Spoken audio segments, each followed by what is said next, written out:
नवदरो में 6 महीना अगु कत्ल थियल नौजवान जे वारिसन सखर लाड़कानो रोड ते धरणो हणी टायरन खे ॿाहि ॾिनी आहे। ॻोठ फैज़ मोहम्मद जेहो वासी अली गुल जेहो जे वारिसन पारां जत भुटा स्टॉप वटि धरणो हंयो वियो, जंहिं सबबि ट्रैफ़िक मुअतल थी वई। मुज़ाहिरीन जो चवणो त अली गुल जेहो जे क़त्ल खे 6 महीना गुज़री विया आहिनि। पुलिस चइनि जवाबदारनि खे गिरफ़्तार नथी करे।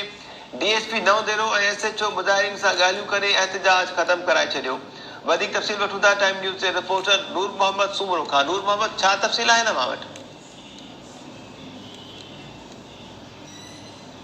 अली गुल जेहो जे कातिल गिरफ़्तार न करण खिलाफ़ ॻोठ फैज़ मोहम्मद जेहो जे रहवासियुनि सखर लाड़काणो बाईपास ते जट भुटा लाड़े वटि रोड ते रुकावटूं रखी टायरनि खे बाहियूं ॾेई रोड ब्लॉक करे छॾियो, जंहिं करे ॿिन्ही पासनि खां वॾे अंग में ट्रैफ़िक जाम थी वई ऐं मुसाफ़िर परेशानियुनि जो शिकार थी विया।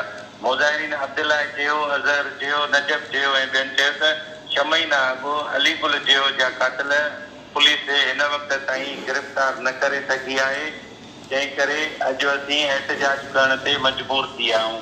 मुज़ाहिरीन डीएसपी नवदेरो शाहजहान शाह ते इल्ज़ाम हणंदे चयो त जवाबदारनि जा हथियार हथ करण बसि उन्हनि खे ॻरी रिश्वत एवज़ उहे हथियार वापसि कया आहिनि ऐं पुलिस जे जवाबदारनि सां भिट बणियल आहे।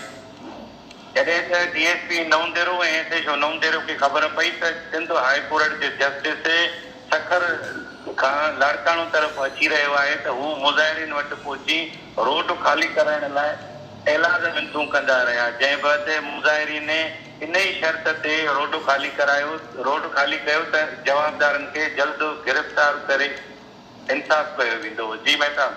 ठीकु आहे नूर मोहम्मद सूमरो, महिरबानी तफ़सील ॾियण जे लाइ।